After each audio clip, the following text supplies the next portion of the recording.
Friends, new topics की series में आज चर्चा करेंगे फार्म बिल 2020 की। जी हाँ, 27 सितंबर 2020 को ऑनरेबल प्रेसिडेंट ऑफ इंडिया ने इन तीनों बिल्स को अपनी मंजूरी दे दी, अपनी असेंट दे दी। किंतु अभी भी भारत में पंजाब, हरियाणा, कर्नाटका, छत्तीसगढ़, महाराष्ट्र, तमिलनाडु, राजस्थान और यूपी इत्यादि स्टेट्स में किसान भाई जो हैं इस बिल को लेकर रोष प्रदर्शन कर रहे हैं। यहाँ पर एक सेक्शन जो है वो इसे प्रो फार्मर बिल बता रहा है। एक ऐसा बिल जो ना केवल किसानों की इनकम को दुगना करेगा बल्कि प्राइवेट इन्वेस्टमेंट को बढ़ाएगा। रिसर्च, टेक्नोलॉजी, अच्छे बीजों तक, अच्छी खाद तक किसानों की पहुंच होगी। अब वो अपनी मर्जी से, अपनी चॉइस से जिसे चाहे, जहां चाहे अपनी खरीद को, प्रोड्यूस को बेच सकेगा। वहीं दूसरी ओर जहां की अधिकतर किसान भाई खड़े दिखाई देते हैं वो इसे कॉर्पोरेटाइजेशन ऑफ एग्रीकल्चर बता रहे हैं। यहाँ पर जिन विषयों को लेकर अत्यधिक रोष प्रदर्शन हो रहा है, जिनको लेकर अभी भी विरोध की स्थिति बनी हुई है, उसमें सबसे अधिक है एपीएमसी मंडियों का समाप्ति की ओर बढ़ जाना। दूसरा, एमएसपी का भी एक तरह से समाप्त हो जाना। तीसरा, छोटे और सीमांत किसान किस प्रकार पूरे भारत में अपने एग्रीकल्चर प्रोड्यूस को बेच पाएंगे, इसके लिए भी कोई स्थिति साफ नहीं है। कोल्ड स्टोरेज की व्यवस्थाओं का ना होना और कॉन्ट्रैक्ट फार्मिंग की स्थिति में जो एक छोटा और सीमांत किसान है वो किस प्रकार बड़ी बड़ी कॉरपोरेट कंपनियों के आगे टिक पाएगा, इन सभी प्रश्नों को लेकर अभी भी व्यूअर्स के मन में भी, किसान भाइयों के मन में भी और भी जो stakeholder of the society हैं उनके मन में डाउट्स हैं और उन्हीं डाउट्स को क्लियर करने की हम यहाँ पर कोशिश करेंगे। अब सबसे पहले हम यहाँ पर एपीएमसी जो मंडियां हैं उनके अस्तित्व को लेकर जो एक दुविधा की स्थिति बनी हुई है उसकी चर्चा करेंगे। क्या वास्तव में ही एपीएमसी मंडियां जो हैं वो रिडंडेंट हो जाएंगी समय के साथ साथ? अब यहाँ पर स्थिति को समझने का प्रयास करते हैं कि एपीएमसी मंडियां जो थी वो अस्तित्व में कैसे आई या इनका ओरिजिन कैसे हुआ। तो भाई जब भारत आज़ाद हुआ तो एग्रीकल्चर सिस्टम पर टोटली मनी लेंडर्स का और ट्रेडर्स का होल्ड था। किसान जो थे वो अपनी फसलें बेचने के लिए टोटली इन दोनों पर ही डिपेंडेंट रहते थे और ये दोनों ही यानी ट्रेडर्स और मनी लेंडर्स वो बहुत ज़्यादा एक्सप्लॉयटेटिव थे इन नेचर। बहुत ज़्यादा फार्मर्स को यहाँ पर एक्सप्लॉइट किया जाता था। फार्मर्स हमेशा ही एक डेप्ट के अंडर रहते थे। 1965 में इस एक्सप्लॉइटेशन से किसानों को बचाने के लिए एग्रीकल्चर प्रोड्यूस मार्केट कमेटी का यानी एपीएमसी का ओरिजिन हुआ। अब इस व्यवस्था के अधीन आप लाइसेंस के अधीन ही एग्रीकल्चर प्रोड्यूस को बेच और खरीद सकते थे, यानी गवर्नमेंट का किसी न किसी तरह से यहां पर कंट्रोल आ गया।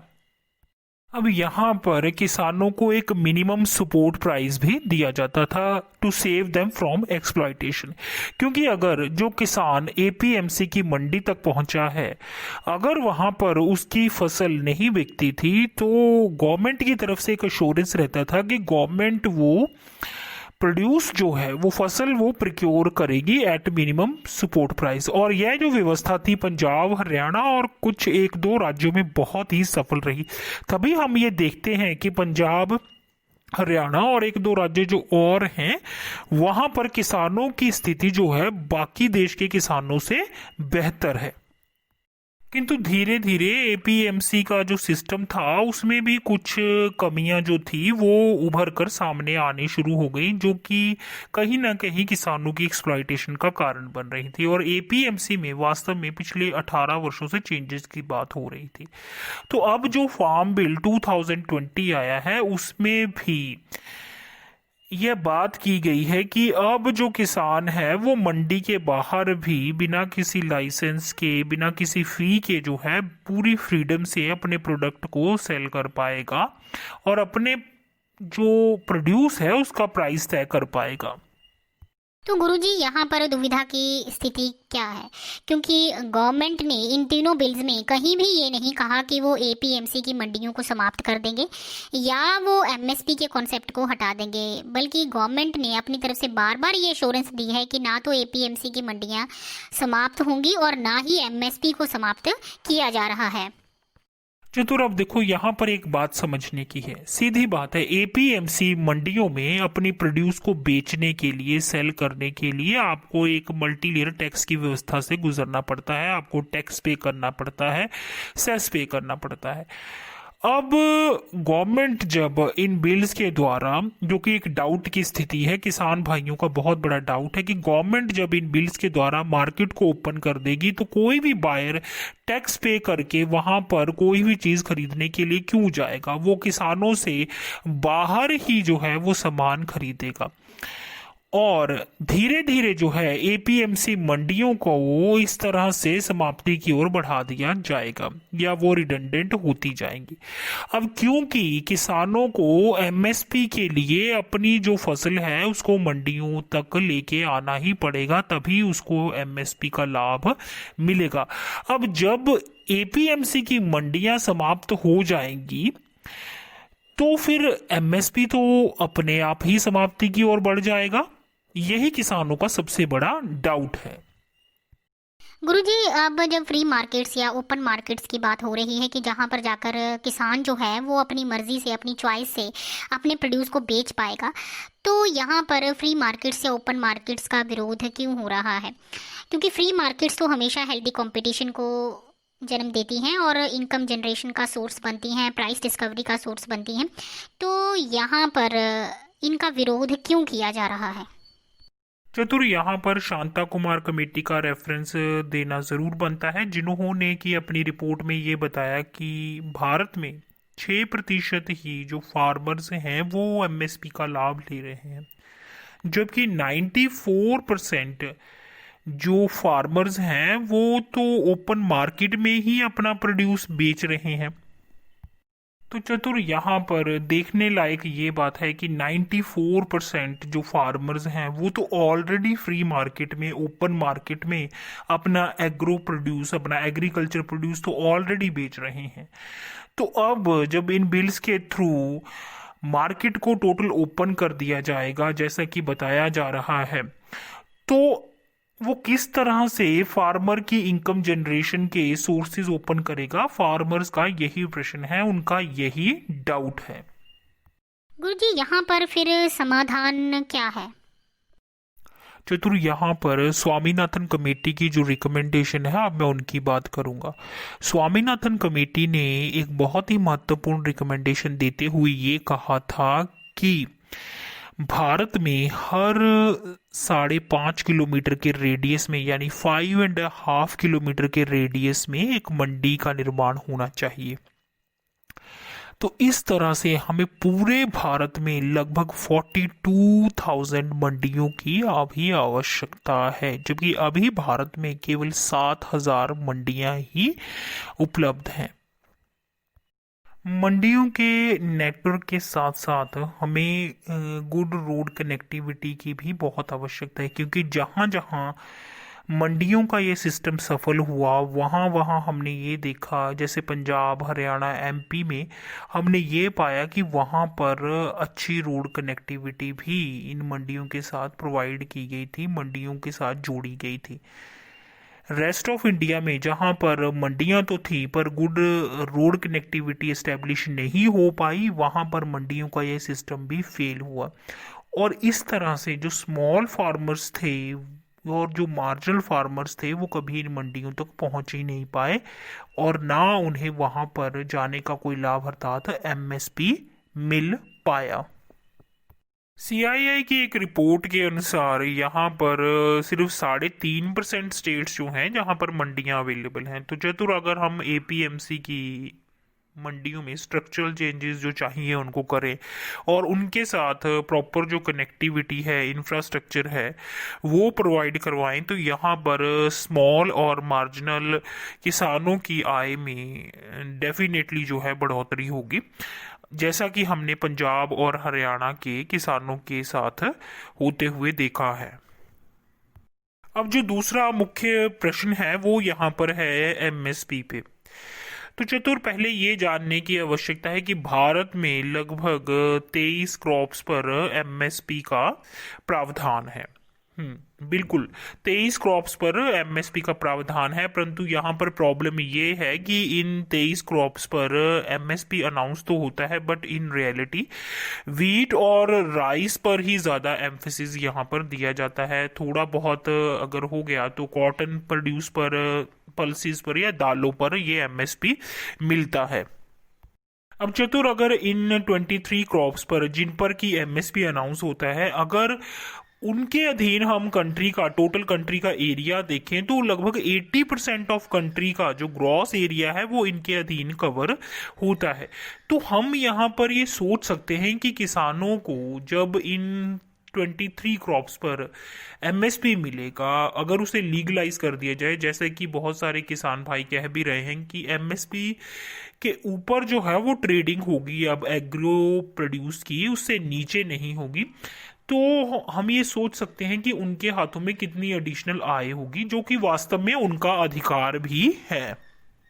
तो गुरुजी, यहाँ पर ये समझा जा सकता है कि वास्तव में किसानों को वो कभी स्ट्रक्चर और वो सिस्टम ही उपलब्ध नहीं हुआ जिसमें कि वो अपने हकों की बात कर पाते, और अभी भी जो सिस्टम आने वाला है उसमें भी उनको शायद यही डाउट्स दिख रहे हैं, तभी वो विरोध कर रहे हैं। क्योंकि आज भी अगर हम देखें तो किसान भाई जो हैं वो अपना प्रोड्यूस एमएसपी से लगभग 30 से 40% नीचे प्राइजेस पर बेचने के लिए विवश रहते हैं। बिल्कुल सही चतुर। अब बात करते हैं कॉन्ट्रैक्ट फार्मिंग की, जिसमें कि कहा जा रहा है कि किसान जो है वो बड़ी बड़ी कंपनियों के साथ, प्रोसेसर्स के साथ, होलसेलर के साथ सीधे जो है वो एक कॉन्ट्रैक्ट के अधीन फार्मिंग करेगा। और यहाँ पर ये बताया जा रहा है कि कॉन्ट्रैक्ट फार्मिंग में जो प्राइस एश्योरेंस रहेगा किसान को बिजाई के समय से ही, और यहाँ पर उसे मार्केट से अधिक मूल्य मिलने की भी बहुत सारी संभावनाएं बताई जा रही हैं। किंतु चतुर, अगर हम यहाँ पर अमेरिका और बहुत सारी यूरोपियन कंट्रीज को देखें तो वहाँ पर काफ़ी दशकों से कॉन्ट्रैक्ट फार्मिंग के अधीन ही फार्मिंग हो रही है। 1960 के दशक से किंतु वहाँ पर जो फार्म इनकम है वो कॉन्स्टेंटली डिक्लाइन पर है।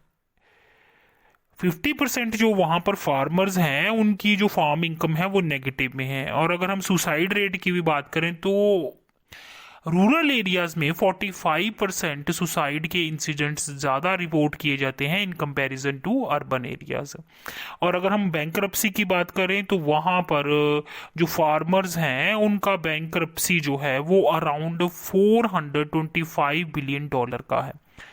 तो अब यहाँ पर कॉन्ट्रैक्ट फार्मिंग या फिर जो फ्री मार्केट्स उसके साथ ऑपरेट होती हैं वो वहाँ पर काफ़ी दशकों से इस सिस्टम के अधीन ही चल रही हैं, किंतु उन्होंने भी फार्मर्स को वहाँ पर फेल किया है।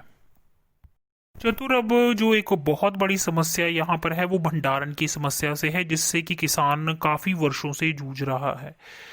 कहा यह जा रहा है कि इन तीनों बिल्स के आने के या इम्प्लीमेंटेशन के बाद जो है किसानों को हर क्षेत्र में प्राइवेट सेक्टर द्वारा इन्वेस्टमेंट देखने को मिलेगी। और अगर हम यहाँ पर बिहार का एग्जांपल ले लें, जहाँ पे कि 2006 में एपीएमसी की मंडियाँ समाप्त कर दी गई, और उन मंडियों की समाप्ति इसी एक्सपेक्टेशन के साथ की गई थी कि अब प्राइवेट क्षेत्र में वहाँ पर इन्वेस्टमेंट होगी, प्राइवेट जो प्लेयर्स हैं प्राइवेट इन्वेस्टमेंट करेंगे, प्राइवेट मंडियों का जाल बिछेगा, और विभिन्न क्षेत्रों में भी उनके द्वारा, जैसे स्टोरेज में भी है, मार्केट में, हर जगह पर उनके द्वारा इन्वेस्टमेंट किया जाएगा। परंतु इन 14 सालों में 2006 से लेकर 2020 तक वहां पर किसी प्रकार से भी किसी भी प्राइवेट इन्वेस्टर ने किसी तरह से इन्वेस्टमेंट नहीं की। अब यहां पर अगर देखा जाए, कंट्री की 50% जो पॉपुलेशन है वो एग्रीकल्चर में इंडल्ड है, और पब्लिक इन्वेस्टमेंट की अगर बात की जाए तो केवल 0.4% है। तो यहाँ पर अब आवश्यकता है कि पब्लिक सेक्टर भी जो है अपना इन्वेस्टमेंट बढ़ाए। अगर स्टोरेज के क्षेत्र में या अन्य क्षेत्रों में पब्लिक इन्वेस्टमेंट कृषि क्षेत्र में थोड़ा सा भी ज़्यादा कर सके हम लोग, तो वहाँ पर हम देखेंगे कि कंट्री की जीडीपी जो है वो 18 से 20% तक ऊपर चली जाएगी। इकोनॉमिक सर्वे 2016 के अनुसार भारत में लगभग 17 स्टेट्स ऐसी हैं जहां पर किसान परिवारों की आय इनकम जो है वो 20,000 पर एनम है, और इसीलिए फार्म बिल 2020 जो है वो लाया गया ताकि किसान परिवारों की इनकम को दुगना किया जा सके, उनके स्टैंडर्ड ऑफ लिविंग को रेज किया जा सके, उन्हें फ्रीडम ऑफ चॉइस दी जाए ताकि वो अपनी फसलों की कीमत को तय कर सकें।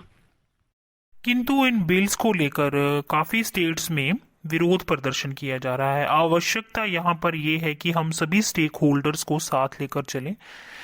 एपीएमसी मंडियों में जहाँ पर कुछ खामियां हैं तो उनमें स्ट्रक्चरल चेंजेस करें। मंडियों का एक ऐसा नेटवर्क बिछाएं जहां पर कि प्रत्येक स्मॉल एंड मार्जिनल फार्मर की रीच में मंडी हो, जैसा कि स्वामीनाथन कमेटी ने भी मेंशन किया है। 5.5 किलोमीटर के रेडियस में प्रत्येक किसान को एक मंडी उपलब्ध हो। एमएसपी को लीगलाइज किया जाए और एमएसपी के रिगार्डिंग जो स्वामीनाथन आयोग की रिकमेंडेशंस हैं उनको भी लागू करने की आवश्यकता है, जिसमें कि उन्होंने A2 plus FL plus C2 को जोड़कर फसलों पर एमएसपी देने की बात की थी। इसके साथ साथ अब चतुर आवश्यकता है कि हम गाँवों को एक ऐसे क्लस्टर के रूप में डेवलप करें जहां की गांव केंद्र बिंदु में हो। किसान केवल एग्रीकल्चर प्रोडक्शन का ही काम ना करे, एग्रीकल्चर प्रोड्यूस का ही काम ना करे, बल्कि वो ट्रेडिंग, मार्केटिंग और प्रोसेसिंग में भी इन्वॉल्व हो। इस तरह से वो सशक्त बने और इंडिजीनियस हम एग्रीकल्चर हब्स का निर्माण कर पाए। सिक्के के हमेशा दो पहलू होते हैं, प्रोज एंड कॉन्स रहते हैं, और अब समय आ गया है कि हम इम्प्रूवमेंट के लिए, चेंजेस के लिए ओपन माइंड के साथ तैयार रहें। ये बिल्कुल सही है कि फार्मर भाई जो हैं वो हमारी इकॉनमी के लिए, हमारी कंट्री के लिए बहुत ही इम्पॉर्टेंट है, किंतु वो हमेशा पेरिफ्री पे ही रहे हैं। जितने भी डिफेक्ट्स और काउंटर क्वेश्चंस आए हैं वो बिल्कुल सही हैं, और उन्हें अब आवश्यकता है कि हम सिमुलेट करें और उनका समाधान प्रस्तुत करें, क्योंकि if we are not the part of solution then we are the problem. तो यहाँ पर TLSA अम्ब ये सोल्यूशन, ये सजेशन जो है अपने व्यूवर्स के सामने रखता है। अगर सिविक सोसाइटी और डिफरेंट स्टेक होल्डर्स यहाँ पर पॉजिटिवली कंट्रीब्यूट करें तो आने वाले समय में हम इन बिल्स में जो कमियां हैं, जो खामियां हैं, देखेंगे कि वो धीरे धीरे दूर हो जाएंगी। तो यहाँ पर हम कंस्ट्रक्टिव क्रिटिसिज्म करते हुए, हर पहलू को समझते हुए आगे बढ़ें, समाधान के लिए प्रस्तुत हों, समाधान के लिए आगे बढ़ें। जय हिंद, जय जवान, जय किसान। ऐसी ही और कंस्ट्रक्टिव वीडियोस के साथ आपके समक्ष एक बार फिर से TLSA अम्ब उपस्थित होंगे। तब तक के लिए दीजिए इजाज़त। धन्यवाद।